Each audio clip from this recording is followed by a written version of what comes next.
She's so rotten, she wants migrants picking cotton. We present to you Democratic Congresswoman Jasmine Crockett, who made this shocking argument why America needs immigrants. Roll it, Alfred. So I had to go around the country and educate people about what immigrants do for this country, or the fact that we are a country of immigrants. Right. The fact is, ain't none of y'all trying to go and farm right now. Okay, so I'm lying. Raise your hands. When the wheels fall off.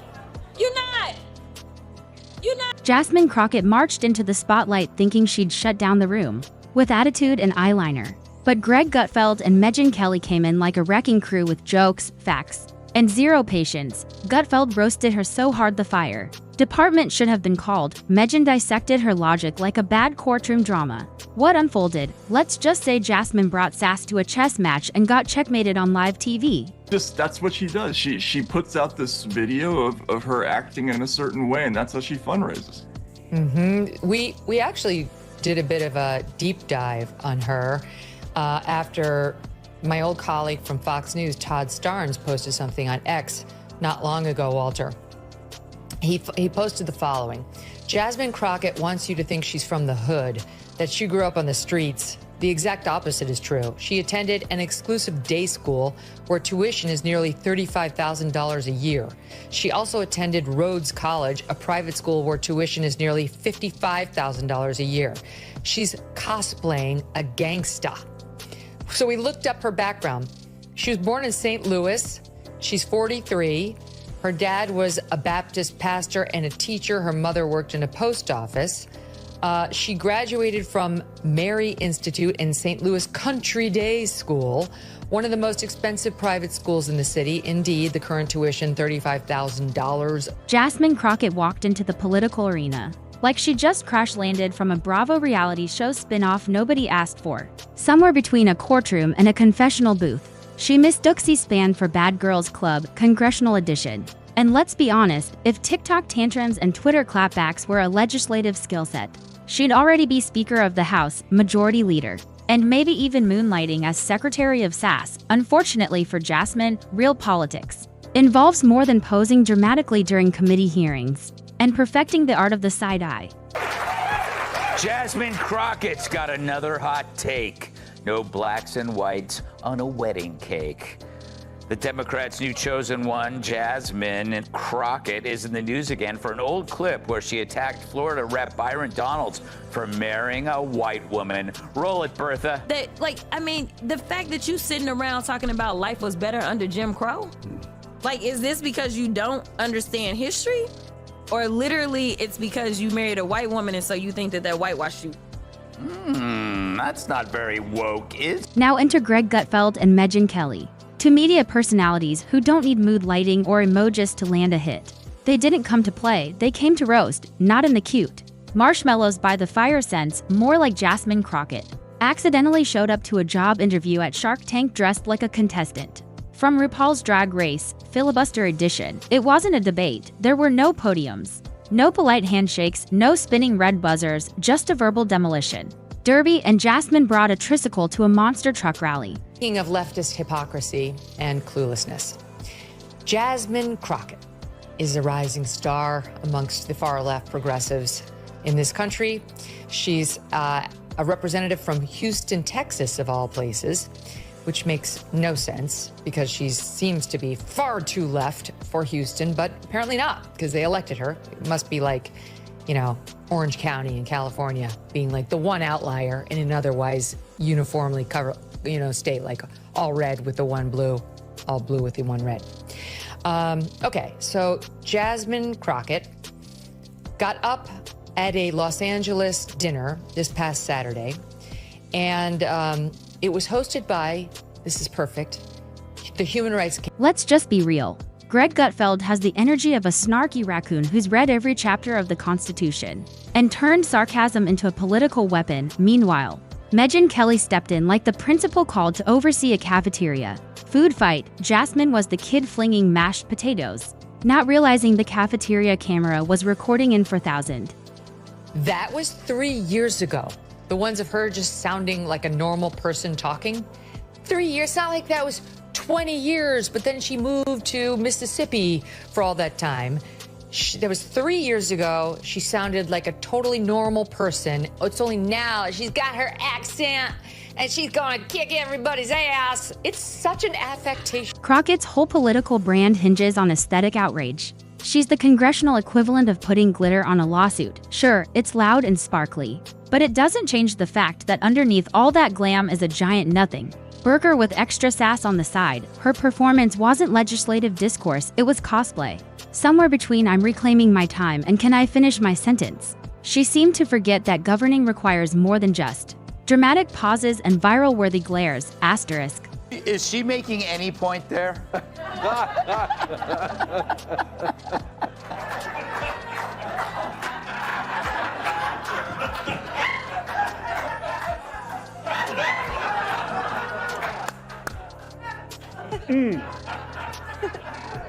Like this makes me wish my mom made different father choices. Greg didn't even need to raise his voice. A few dry observations and Crockett's entire argument folded like a cheap suit. From a campaign donor's discount bin, he treated her policy talking point like expired coupons, invalid, irrelevant, and not redeemable in any serious conversation. Every time Crockett puffed up to deliver what she probably thought was a mic drop, Greg barely blinked. That's not indifference. That's what it looks like when someone's so unimpressed. They could do a Sudoku puzzle mid-rant and still have time to roast you before your sentence ends. Megyn Kelly is the kind of presence that makes people sit up straighter without even trying. While Jasmine was busy auditioning for a congressional remake of Mean Girls, Megyn came armed with facts, timelines, receipts, and the ability to eviscerate without raising an octave. Watching her dismantle Jasmine's political persona was like watching an IRS auditor with a grudge, methodical, brutal, and satisfying. This wasn't a debate, so no one had to wait their turn. Kelly dissected Crockett's legislative record like a frog in biology class. Spoiler, there wasn't much to dissect. Jasmine's contribution to American governance reads like a failed group project, where she only added emojis to the PowerPoint and then claimed she carried the team's asterisk. So this is funny.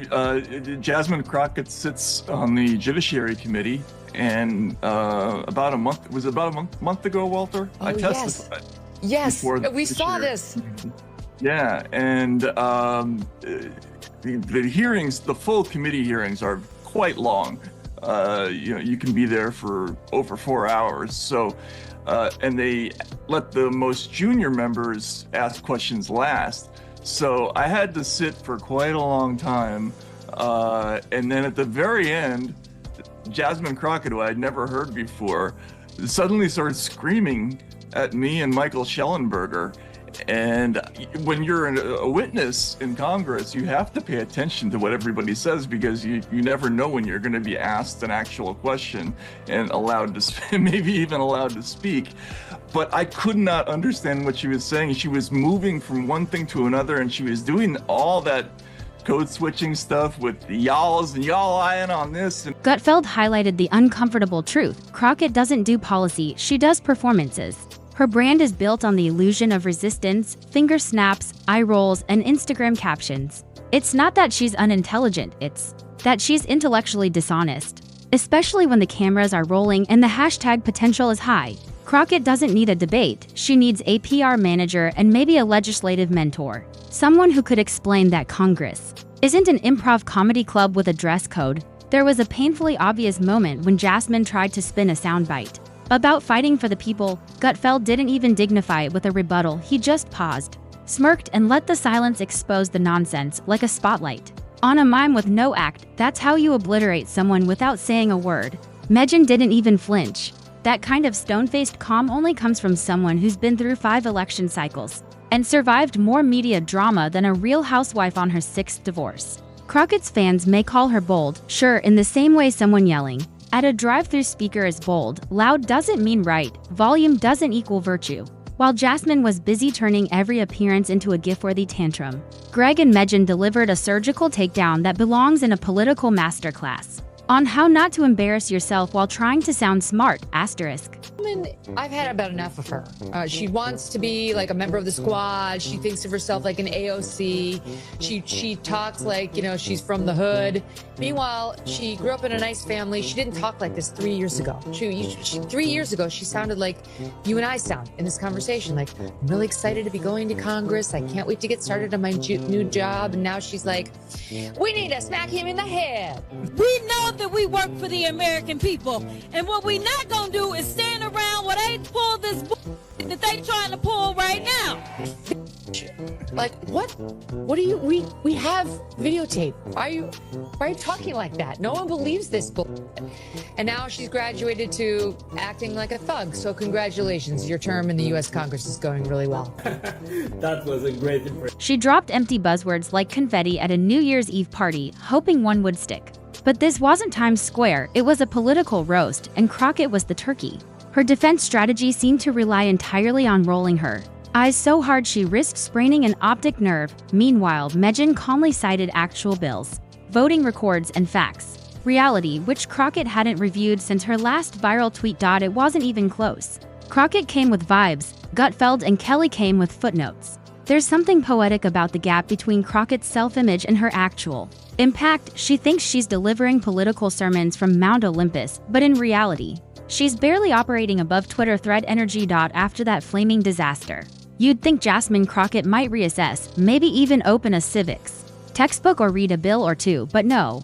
She doubled down like someone who just found out no cards aren't valid legal arguments, and played them in Congress anyway. Reverse, skip, draw 4. Except Greg and Megyn weren't playing games. They were handing out reality checks, and Jasmine's bounced harder than her press conference. Promises asterisk. Do you share your boxcar with people of color?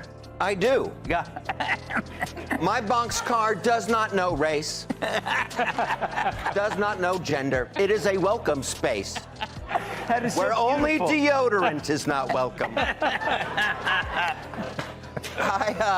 I like this Jasmine Crockett lady, right? It's a great name, isn't it, for a villain? Yeah.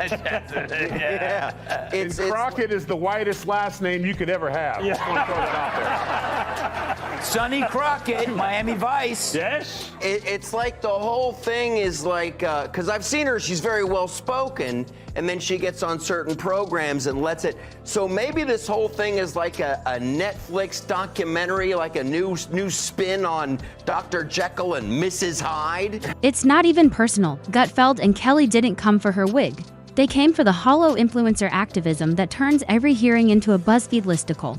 29 times Jasmine Crockett eyeballed her way to justice if she spent half as much time crafting legislation as she does curating camera angles. She might actually pass something that isn't just a tweet disguised as a resolution. Let's talk results, the thing politicians are supposed to deliver. Gutfeld, the master of dry annihilation, pointed out the obvious.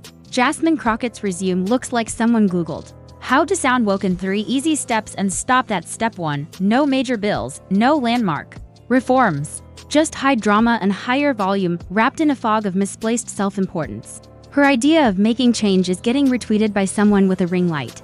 Megyn Kelly cut through the act like a chainsaw through a butter sculpture. Crockett's political career, boiled down, isn't about public service, it's about turning herself into a brand. That's not leadership, that's PR with delusions of grandeur asterisk. She is going to be the gift that keeps on giving. Yeah. You are going to be so glad she Keep pops her up around. on the scene. That's going to make up for the White House Correspondents' Dinner. We're going to get a segment a day from her. Have you ever seen someone dodge accountability by giving a TED talk about feelings? That's Jasmine. I feel attacked is not a policy. I feel disrespected won't fix roads, but it gets likes, shares, and outrage, which keeps the camera rolling, and that's what she's after. Greg Gutfeld said it best. Crockett's political engagement is like microwaving a frozen dinner and calling it home cooking. All noise, no flavor, and leaves you hungry. She builds platitudes like IKEA furniture, fast, cheap, collapses under pressure. Her whole strategy is volume, not in substance, but in sound. When in doubt, yell. When cornered, gesture. When wrong, accuse the air of being part of the problem, and somehow, she thinks she's Rosa Parks with a ring light. Spoiler, Rosa Parks didn't film her activism in portrait mode. Megyn didn't need to try hard to expose her, she just had. 2. Jasmine's talking points vanished faster than a campaign promise after Election Day. It's ironic, a walking contradiction demanding justice without doing homework, claiming oppression while holding a press badge, protesting ignorance, while turning it into performance art, asterisk. This is, if you're gonna talk about black history, at least know it. This is, at least know it, okay? But it goes back to, that was 45 seconds of some of the, like, Kamala, you good right now. That was some of the dumbest shit I ever heard in my life. Here's the thing. This goes back to what we talked about earlier. They never have a solution. Just listen to your dumbass. You want to talk about agriculture? Why don't you fix the lottery? Why don't you make it easier for people who want to come into this country to work in agriculture and equitation? Crockett's political weapon of choice is the stare, yes, that stare. The one she uses when she's out of arguments, but still wants to look like she knows something you don't. Like a magic 8-ball filled with attitude, Greg and Megyn weren't impressed. They've seen it before. That look isn't power, it's just stalling dressed as defiance. The roasting was so complete, it didn't need a rebuttal. Crockett's silence wasn't golden. It was forced. There's a special kind of collapse that happens when someone runs out of spin mid-sentence and realizes the applause isn't coming. That's what happened here. This wasn't a bad take, it was the take. The one her whole congressional career has been built on, a masterclass in being loudly wrong. She doesn't walk in to contribute. She treats Congress like open mic night at a slam poetry bar. Meanwhile, in the real world, where people expect results, Gutfeld and Kelly delivered a reset. Someone finally said it, vibes aren't vision. Jasmine Crockett isn't representing constituents. She's collecting followers. You'd think after getting turned into a meme by two of the sharpest minds in political commentary, she might lie low, reevaluate, maybe trade sass for substance. But no. She'll probably release a statement in emojis filmed from the backseat of a Tesla, with a Starbucks cup in one hand and a misquote of Malcolm X in the other. Let's give credit where it's due. Gutfeld, with his "I've seen it all" tone, peeled Crockett like a banana and pointed out the obvious. If your entire playbook is performative outrage, you're not a politician. You're a YouTube reaction channel in a blazer. Kelly, with her cut-through steel delivery, didn't just dismantle Crockett's argument. She audited her entire political soul. It was like watching someone get roasted in Latin and still know exactly what was said. Crockett wasn't ready for a mental chess match, she came for a slap fight. And here's the punchline, she still thinks she won. That surviving the verbal beatdown made her stronger. Like a Survivor contestant who finishes last and insists it was strategy. No, sweetheart. You didn't play, you got played, asterisk.